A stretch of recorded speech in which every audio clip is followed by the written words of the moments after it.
menjelaskan masalah harta yang diduga haram, bahwa masalah fikih kuliner, fikih makanan, fikih masalah barang haram ini memang sangat sensitif, dikarenakan menjadi pokok, menjadi markas yang bisa mengantarkan seseorang melakukan ibadah atau tidak. Ini semuanya terserah dari makanan. Jadi urusan makanan ini sangat menentukan atas keberhasilan seseorang di dalam menempuh perjalanan ibadah. Karena ibadah yang membutuhkan anggota niku kuwabeh anggota niku bisa bergerak, bisa bekerja karena suplai dari makanan. Kalau makanannya haram, maka gerakan anggota tersebut akan sinyalnya pada perkara haram. Kalau makanannya itu halal, maka akan menjurus untuk melaksanakan ibadah. Demikian pula kalau makanannya itu syubhat, maka akan tumbuh perbuatan yang syubhat. Disitulah Kanjeng Nabi dawuh, Allahmu an-nabidu minas sukti panaru aula bihi. Kapan-kapan daging itu tumbuh dari makanan yang haram, maka sinyalnya kepada neraka. Lalu kemarin dijelaskan oleh Imam Ghazali, fama taqulu fi qabuli jawa isi salatin fi hadza zaman. Bagaimana hukumnya menerima sumbangan dari pemerintah di zaman sekarang ini? Dan ini kabeh kan menginginkan sumbangan dari pemerintah untuk diniyah, proposal nang pemerintah, pondok proposal dari pemerintah. Karena pondok dari proposal dari pemerintah dan punya ijab syaratnya, maka sekarang ini di dalam pesantren hanya dicari yang formalnya saja, secara zahirnya saja, sehingga keluar dari pakem pesantren yang sebenarnya. Akhirnya terjadinya sekarang banyak korban para santri-santri dilecehkan oleh pengasuhnya sendiri. Tidak sedikit korban santri yang dilecehkan oleh pengasuhnya, termasuk di Bandung, di Jawa Barat, Subang, kemarin di Jombang, di Banyuwangi, di Batu, masih banyak sekali. Kenapa? Karena membangun pesantren hanya dilihat dari formal. Yang penting dia punya keahlian dalam administrasi, dia punya hubungan dengan pemerintah, dia punya modal, punya tanah, terus bikin sekolahan formal, lalu diasramakan, diatasnamakan pesantren, walaupun dia tidak golongan orang yang membidangi di dalam ilmu agama. Gurunya cukup impor dari orang lain, impor dari orang-orang yang pinter-pinter, diatur oleh mereka. Sehingga bentuk pesantren. Akhirnya apa? Ya, yang terjadi semacam itu. Lain kalau zaman dulu, di mana orang membentuk pesantren, ini bukan tujuan untuk membentuk pesantren, tapi karena santri-santri datang, sebab figurnya dia, waroknya beliau, zuhudnya beliau sehingga mereka ingin tabarukan dengan beliau. Akhirnya wujudlah pesantren yang memang betul-betul menangani agama tanpa menginginkan atau tanpa bisnis, tanpa dikomunitaskan, sehingga tidak jarang santrinya nggak ada yang bayar, semuanya ikut kiai. Itu zaman dulu. Kalau sekarang enggak. Sekarang banyak pesantren-pesantren yang dikomunitaskan sebab dana cukup minta dari pemerintah. Setelahnya dibangun, santrinya banyak, dicarikan beasiswa dari pemerintah, apalagi masuk dalam KIP, kartu Indonesia Pintar, nah, sehingga biaya dari pemerintah nanti biayanya disunat. Wallahu a'lam bishawab. Terjadinya semacam itu. Maka di sini pada abad kelima itu sudah ditanyakan, sudah dipermasalahkan oleh Imam Ghazali, bagaimana sih sebenarnya menerima sumbangan dari pemerintah, baik untuk pribadi atau untuk pendidikan dan sebagainya. Jawabnya, fa'lam anal ulama akhtalafu fih. Ulama-ulama masih berselisih di dalam menerima sumbangan dari pemerintah. Faqala qaumun kullu ma la yutayaqqanu annau haramun falahu akhduhu. Sebagian minoritas ulama, golongan ulama berpendapat setiap harta yang enggak jelas itu haram. Enggak jelas barangnya itu haram, maka boleh untuk diambil. Ini bisa dipraktekkan zaman dulu, karena memang zaman dulu itu barangnya tersebut yang antara halal dan haram bisa dipisahkan. Jadi sehingga konsepnya niku pokok barang yang diberikan itu bukan ainul haram.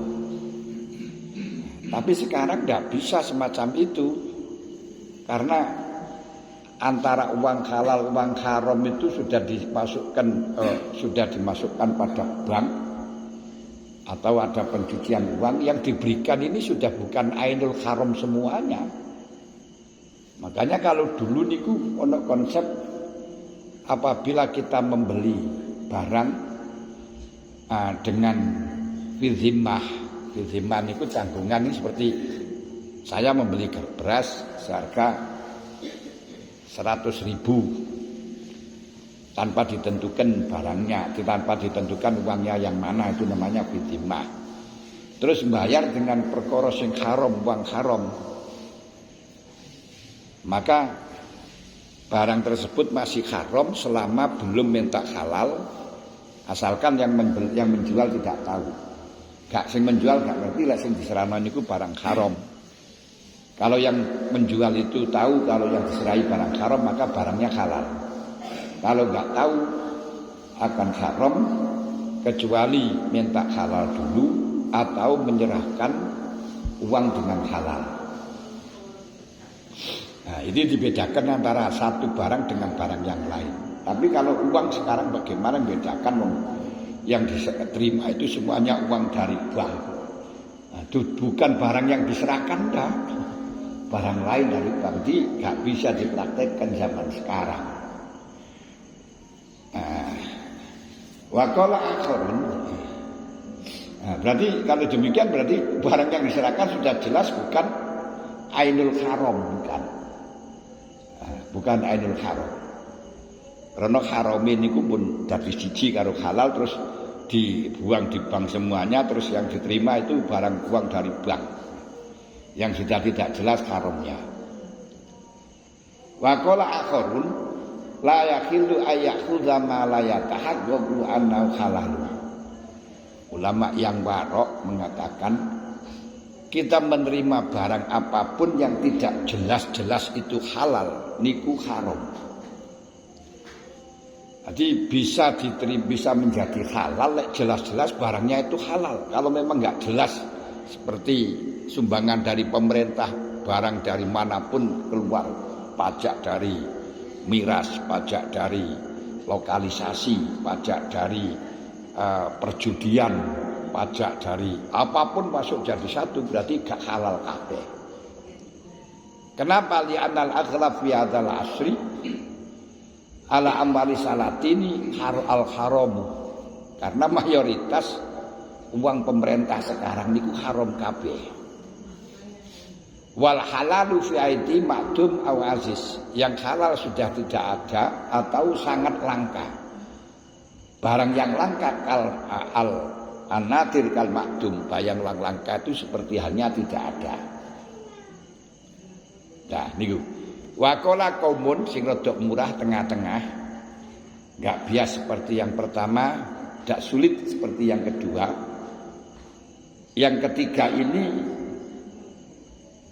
memerinci, inna silatis sayatini takhillu lil ghani wal fakiri idza lam yatahaqqaq annaha haramun wa innamat tabi'atu alal mu'ti. Wah niki rada penak iki malah.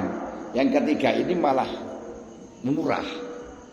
Semua pemberian pemerintah baik kepada orang yang kaya dan orang yang fakir, selama enggak nyata yang diberikan itu haram, halal semua.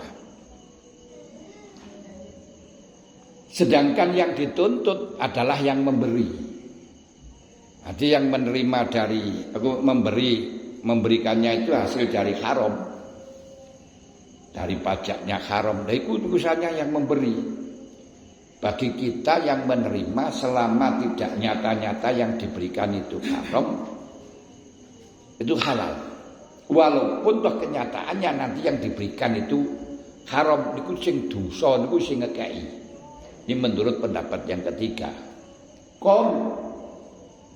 Dasar dari pendapat yang ketiga ini mau menerima pemberian sultan selama tidak jelas itu dari haram. Bi anna Nabiya sallallahu alaihi wasallam qabila hadiyatal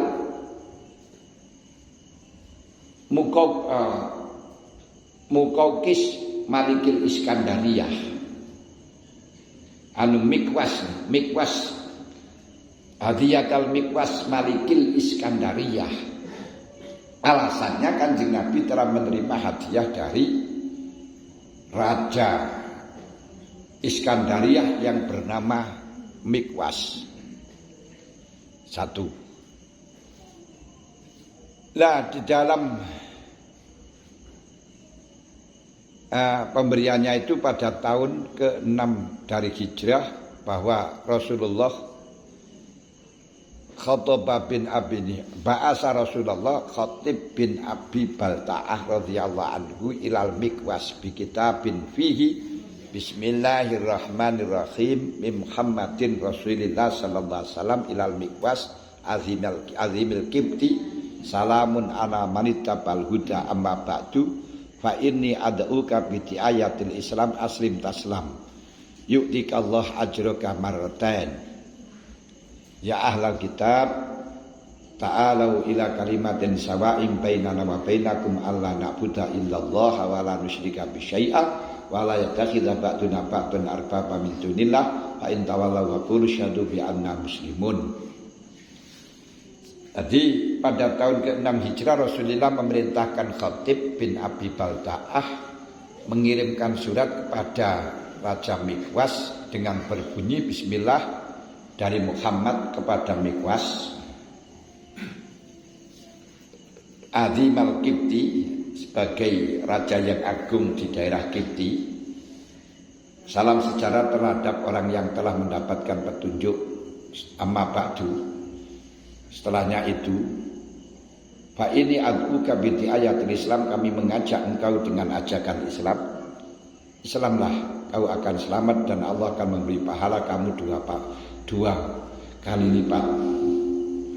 Wahai ahli kitab, datanglah, mari kita sama-sama pada kalimah yang sama antara kami dan kamu, yaitu tidak menyembah kepada selain Allah, tidak menyekutukan dengan sesuatu, dan tidak menjadikan sebagian satu dengan yang lain sebagai pangeran selainnya Allah. Kalau memang engkau berpaling, katakan isyhadu, bersaksilah bi anna muslimun. Falamma qara'ahu akhadhahu wa dha'ahu ila sadri wa ja'ala bihaqqin min ajin wa khatama alaih. Kemudian setelahnya dibaca terus diletakkan pada dadanya dan dijadikan pada sebuah sumung wadah, terus ditutup. Sumada'a katiban yaktubu bil Arabiyah, lalu memerintahkan seorang menulis dengan bahasa Arab di Muhammad bin Abdillah minal Mikwas Adhimil Kipti salamun alaika, untuk Muhammad, kepada yang terhormat Muhammad bin Abdillah dari pengirim Mikwas Adhimil Kipti, salam sejahtera kepada engkau, amma ba'du faqad qara'tu kitabaka wa fahimtu ma dzakarta wa ma tad'u ilaih, kami telah membaca tulisanmu, suratmu, dan kami paham dengan apa yang kau tuturkan dan apa yang kau ajakkan. Waqad alimtu annakan ana nabiyan qad baqiya wa kuntu adzunnu annahu yakhruju minas sama qad akramtu rasulaka, dan saya tahu bahwa nabi memang betul ada, dan saya nyana itu memang keluar dari Syam, dan aku telah memuliakan utusanmu. Wa ba'astu ilaika jariyataini lahuma makanan fil qibti azimun wa baghlatun sya'ba wa khimarun ashab wa syaban min qobati misra wa asalan min bunniha. Saya kirim pada engkau dua perempuan yang sangat berarti, yang sangat cantik di daerah Kipti, yang sangat agung. Dan aku kirimkan bihlah itu binatang yang bapak niku jaran, mbok niku keledai, niku jenenge bihlah. Namanya apa di sini saya nggak ngerti. Jadi aku binatang sing keturunan sari, penjantannya itu kuda, tapi betinanya itu khimar, keluar anak itu namanya bihlah. Jadi penjantane niku kuda, betinane niku keledai, anaknya namanya bihlah. Apa di sini? Ora enek masalah yo gak ero jenenge, ngono. Gak ero bihlah bigol. Orang-orang dulu kali-kali bro gedebro. Hayawan bro gedebro, dan dikirimi bihlah yang telah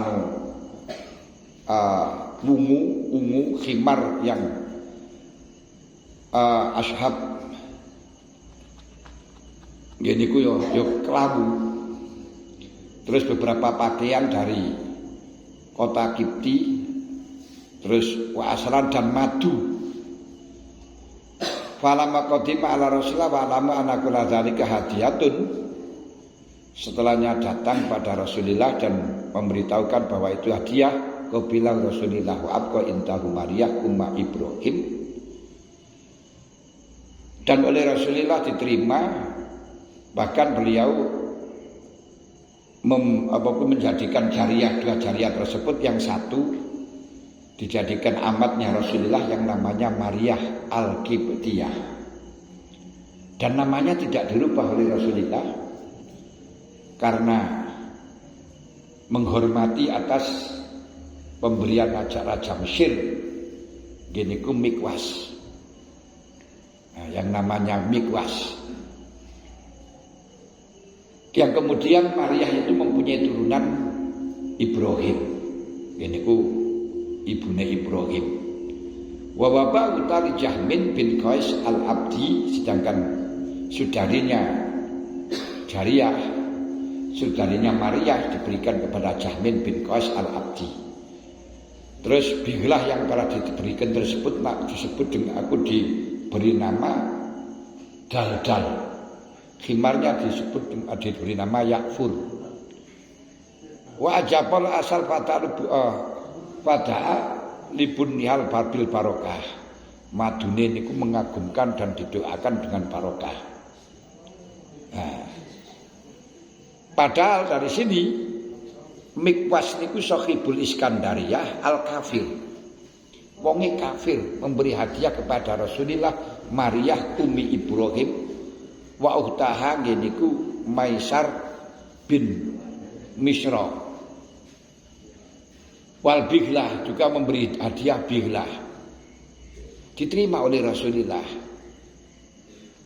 Dan kenyataannya walaupun telah memberi Raja Iskandaria tersebut tidaklah masuk Islam, tetap Nasrani. Wa minhu fatahal muslim misra fi khilafati Rasulillah, dan dari Raja Iskandaria tersebut dalam khilafahnya Umar radhiyallahu anhu telah mentaklukkannya. Qala Ibnu Makulan Ismul Mikwas Jurej, namanya itu Jurej, yakni Bujaimin. Ini siji. Berarti Rasulullah menerima hadiah dari pemerintahan yang kafir yang jelas-jelas tidak mengerti tentang halal haram, beliau terima. Beliau terima. Dan dia sangat menghormati kepada raja niku sampai Maria tidak dirubah namanya karena menghormati. Padahal dia adalah orang kafir. Dari sinilah Rasulullah itu juga sangat menghormati kepada orang kafir, tidak keras langsung tebas orang kafir pateni, tidak seperti itu. Itu dasar yang memperbolehkan menerima pemberian pemerintah. Selama tidak tahu, selama tidak jelas kalau itu yang diberikan adalah haram. Buktinya giniku, buktinya adalah Rasulullah telah menerima hadiah dari orang kafir, yang mana orang kafir itu jelas tidak ngerti tentang masalah hal yang haram. Seorang ngerti barang haram orang ngerti aku diterima. Yes. Siji. Nomor 2, wastaqrodon nang yakuti ma'aqali subhanahu ta'ala akalu narisukti. Rasulullah menerima pemberian Rasulullah itu hutang pada orang Yahudi. Masya Allah. Coba jenengan angan-angan Kanjeng Nabi yang menjadi utusannya Allah Khalilullah niku masih hutang, boleh utangan nanti wong Yahudi. Coba lagi, wong Islam orang nggak semutangi kok. Makanya kalau sekarang niki orang Indonesia boleh utangan nanti Cina dan seterusnya, enggak usah heran Kanjeng Nabi sendiri ya utang pada Yahudi ya. Boleh utangan nang Cina untuk bangun digunakan bangun jalan raya, jalan tol semuanya dari ante-ante Cina. Ini urusan bisnis. Imam Bukhari Muslim meriwayatkan dari Aisyah bahwa Rasulullah SAW ishtara bin Yahudi to'aman ila ajalin warahanahu dan annahu sadidun. Kanjeng Nabi niku utang panganan, utang bahan makanan dengan jangka panjang dan menggadaikan kambing kering padaan obat arahanaku dan annahu sadidun. Dia menggadaikan, memberi jaminan lambi kering. Masya Allah. Namanya orang Yahudi niku Abu Syahmin. Nah, lambi kering ini kan Nabi niku digadekno atas makanan sebanyak 30 sok dari syair. 30 sok niku pan sok niki gampangan, sak niki 2,5 kilo. Berarti 90 kilo wis sak kintal. 90 kilo gandum dengan gadian lambi kering, lambi perang. Wa farqa Rasulullah SAW dunia malam difatiku alal asal. Bahkan walam yang faku alal asal. Walam yang taku alal asal. Malah justru Kanjeng Nabi niku sampai sedo. Klambi keren itu belum diambil. Karena belum dibayar utang ini. Jika klambi ini saya kasih pemberian Yahudi. Yang kemudian ditebus kalau Sayyidina Ali. Wa innama iftakahu Sayyidina Ali karena wajah sing iftakahu Sayyidina Ali karena wajah sing fakun sing bebas non itu Sayyidina Ali. Masya Allah. Luten niku. Lalu hadis nafsul mukmin marhunatun bidaini kata yudha'an. Orang mukmin itu masih akan ditahan di dalam kuburan sampai bayar hutang. Ini bagaimana? Ini nggih ghairu mustambat atau mahmud diarahkan dimaknani pada selain anbiya sampai anbiya diboten bebas. Padahal Allah Ta'ala mengatakan orang-orang Yahudi ini akaluna risyuhti, selalu makan barang haram. Tapi Kanjeng Nabi ternyata juga hutang makanan dari orang Yahudi. Berarti di sini mengambil harta dari orang yang nggak jelas, lama barangnya itu nggak jelas haram, wis gak apa-apa, nggak masalah. Kalau orang-orang yang memperbolehkan untuk mengambil hartanya sultan yang menerima pemberian sultan kalau memang di situ ada halal ada haram, tapi tidak nyata-nyata yang diberikan itu adalah barang haram, mengatakan waqad adraka jama'atun minas sahabat ayyamadul mati al-ja'ilin wa akhadhu minhum ayyamadul mati wa akhadhu minhum. Dan kenyataan para sahabat telah menemukan masa pemerintahan yang zalim, dan ternyata sahabat juga menerima pemberian mereka. Di antaranya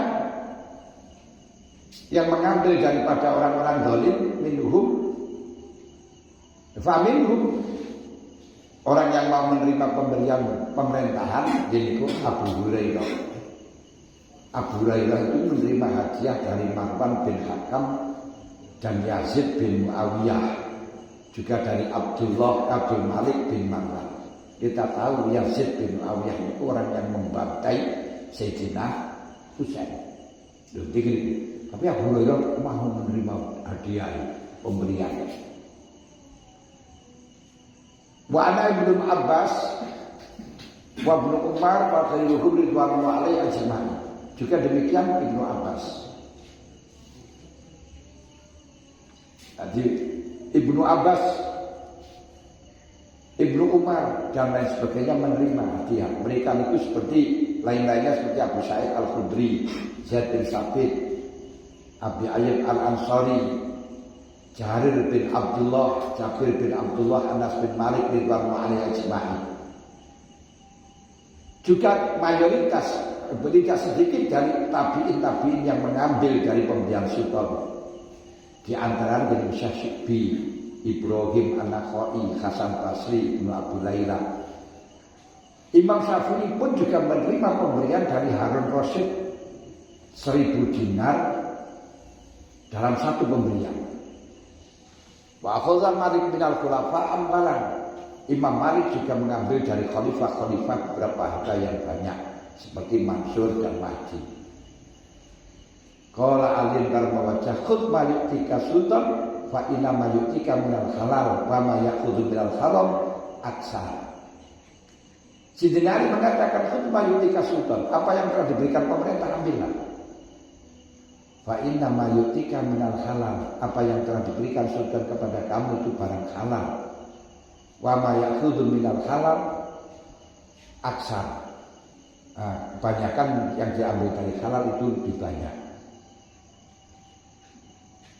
Nah, sedangkan Imam Ghazali menyebutkan wa inna ma taraka man tarakal adab minhum tawarru'an makhafatan ala dinihi ayyaj'ala ayyahmila akhdahu dzalik ala ma la yahil. Sedangkan ulama-ulama yang tidak mau menerima pemberian sultan dikarenakan warok, khawatir merusak agamanya, niku memang dia dilarikan mengambil yang tidak halal, yang haram enggak apa-apa.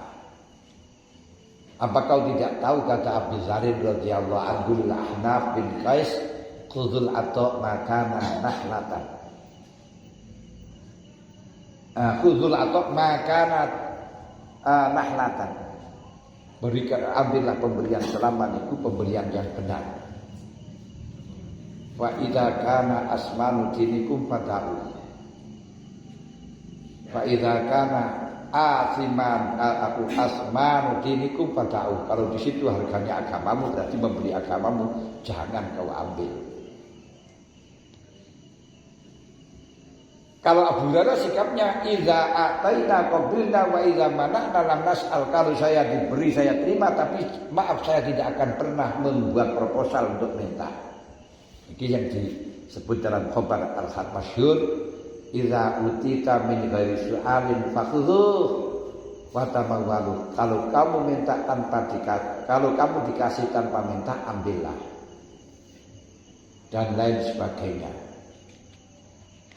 Dari Sa'id bin Musayyab an Abu Hurairah kana idza atauku Muawiyah bin Abi Sufyan awal khulafa ibani Umayyah sakata wa imana'u wa qafi. Sa'id bin Musayyab dari Abu Hurairah, beliau niku lek diwenehi Muawiyah, diwenehi karo Muawiyah bin Abi Sufyan awal khulafa Bani Umayyah, dia diam. Lek dikasih diam.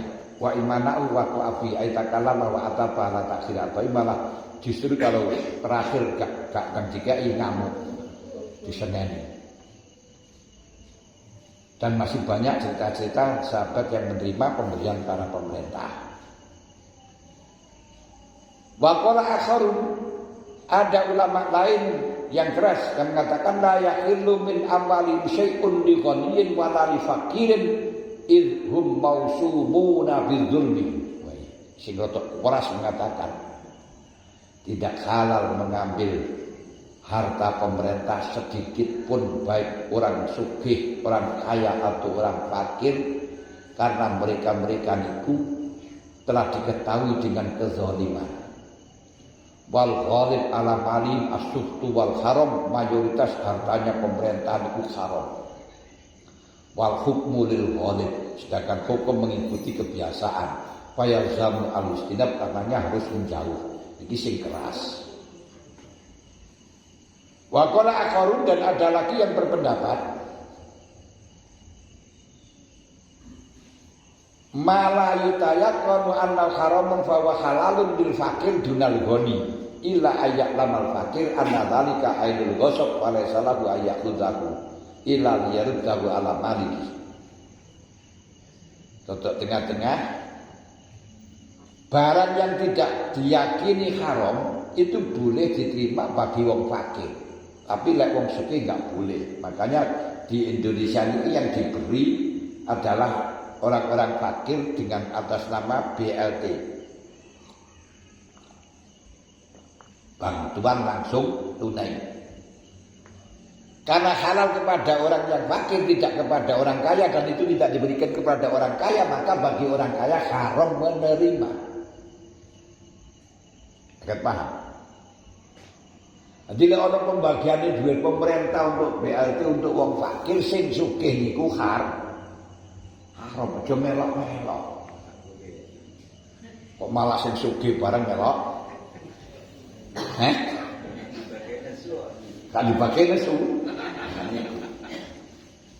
Niku bagiane wong sing melarat. Nah, lalu saat itu sing subsidi niku untuk wong melarat. Kartu Indonesia Pintar wong sing melarat, sing sugih ya ora oleh. Kartu Indonesia Pintar kon bayar SPP. Nek sing melarat gak usah bayar SPP, bebas. Nek sing sugih aja melok-melok bangkrut ngono. Kadang-kadang malah njupuk sing akeh. Mosok njupuk BLT kok gelangi krempil-krempil nggo kendaraan mobil. Yes. Termasuk beras sumbangan dan itu beras murah, beras yang diberikan kepada orang miskin, beras milik orang miskin. Iku sing sugih aja sampai melok, mboten pareng sing sugih melok iki. Iku malah dadi haram untuk wong sugih. Lah sing melarat ya sing apik gak cukup, tapi kalau terpaksa ya cukup enggak apa-apa. Boleh bagi orang fakir, tidak boleh bagi orang kaya. Itu pun dengan catatan orang fakir tersebut tidak ngerti kalau itu barang haram, aidul haram. Kalau ngerti memang itu hasil dari ngemplang, ya gak boleh, harus kecuali kalau memang ngambil untuk dikembalikan kepada yang dikemplang. Karena non sewu kadang-kadang pemerintah itu kayak ini merasa duit dewi. Pandi dari sumbangan terus marung nubding, kayak ono kayak dunia. Hati orang ditekan untuk memberi lagi ya piye. Ini kadang-kadang macam itu. Bes. Wala haraja 'alal fakir ayahuda min amali sultan ya anna in kana milka sultan fa'al fakir falahu ahdu bila ribin wa in kana min fa'in al kharaj la usri fal fakir min hakun. Bagi orang fakir tidak apa-apa mengambil pemberian pemerintah, BLT, Raskin. Karena kalau itu memang hartanya sultan terus memberikan kepada fakir, bagi fakir boleh mengambil tanpa ragu. Kalau memang itu harta fake, rampasan yang menjadi miliknya orang Islam, atau kharaj harta pajak, atau usur ini itu pajak-pajak di pasar pada orang dagang, ini orang fakir punya hak. Sebab itu merupakan harta yang wajib disakati, sedangkan wajib disakati itu zakat itu orang fakir punya hak ronono. Dawi Allah itu maksudnya qatul fuqara. Tapi nek wong sugih gak oleh. Karena biasanya mengambil itu harta-harta dari orang-orang kaya-kaya itu, orang kaya itu memberikannya itu tidak ngerti di atas namakan zakat, zakatnya di kono ora zakat tapi diberikan kepada pemerintah itu sebagai pajak. Karena itu sebagai pajak itu termasuk golongan zakat, dan zakat itu kan ya boleh diberikan kepada orang fakir. Nanti sugih aja melok-melok duduk hak. Maksudnya heran tidak hanya itu saja, zakat fitrah itu jalur jatah. Gak dikai muring-muring ya jadi melarat itu jenengan ya. Orang-orang semacam itu adalah orang yang tipenya jadi melarat, gak patut untuk menjadi kaya. Mereka selalu mengharapkan zakat. Kalau orang yang tipenya menjadi kaya, jangan minta, jangan mengambil, tapi berusahalah untuk memberikan. Panjenengan dekatnya jadi wong sugih. Jika panjenengan kepingin jadi wong sugih, bergayalah seperti orang kaya. Memberi, nyumbang. Akhirnya jadi orang kaya. Nah, jaluan itu tipenya wong melarat. Ngoten lho. Pemanen jaluke tukang jaluk nek bangju. Ora iso sugih. Saya paham betul ini.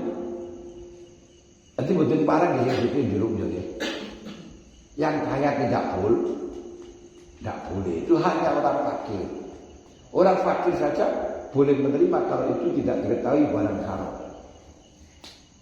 Alasannya kalau itu barangnya sultan sendiri berarti diberikan kepada fakir, tidak ada ragu sama sekali, boleh. Kalau itu harta pajak, harta rampasan dan seterusnya yang kembali kepada orang Islam, orang fakir punya hak. Karena kok harta rampasan, harta pajak itu minangka zakat yang semestinya diberikan kepada fakir miskin. Fal fakir fi haqqin wa kadzalika li ahli ilmi. Demikian pula ahli ilmu yang berjuang untuk agama, berjuang untuk kebutuhan umum, ini juga berhak mendapatkan bayaran. Jadi wong ahli ilmu yang jelaskan untuk menyampaikan agama ini ya dapat bayaran. Makanya di sini sekarang di model bos, ya, model bos itu bisa digunakan untuk menggaji guru. Qala Ali bin Abi Thalib radhiyallahu man dakhala al-Islam ta'ian wa qara al-Qur'an zahiran fala bi batinal muslimin kula sanatin mi'ata dirham.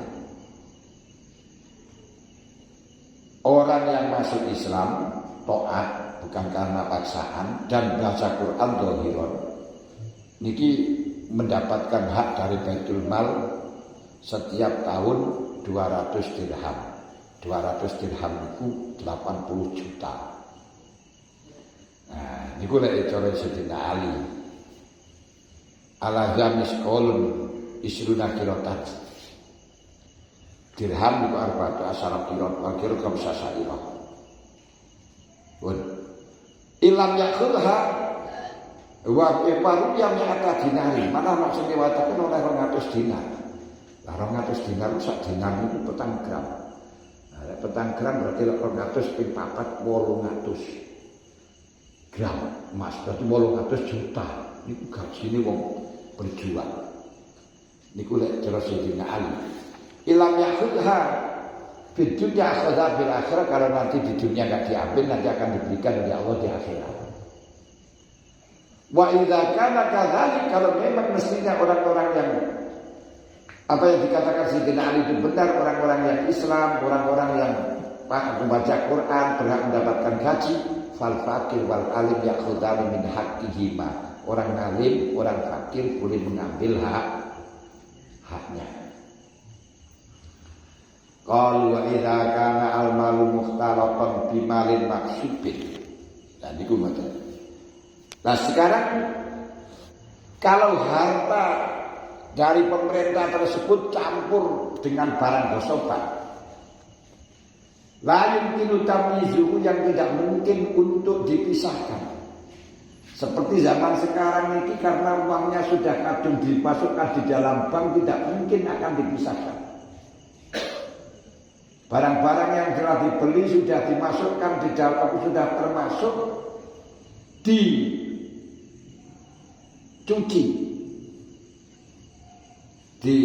apa itu jenisnya dicuci uang, laundry. Nah ini bagaimana?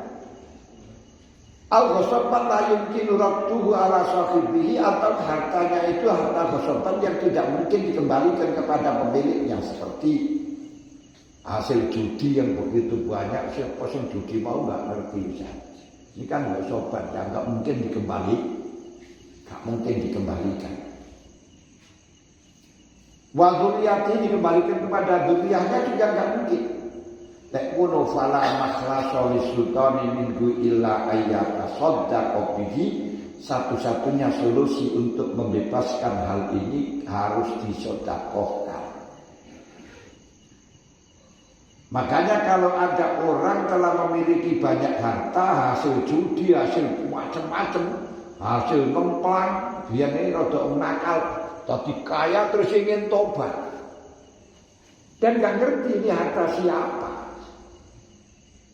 Ini orang benar. Kata. Jadi biar itu tukang ngemplang, tukang ngentet, tukang judi, kaya. Terus ingin tobat. Bagaimana caranya? Betul.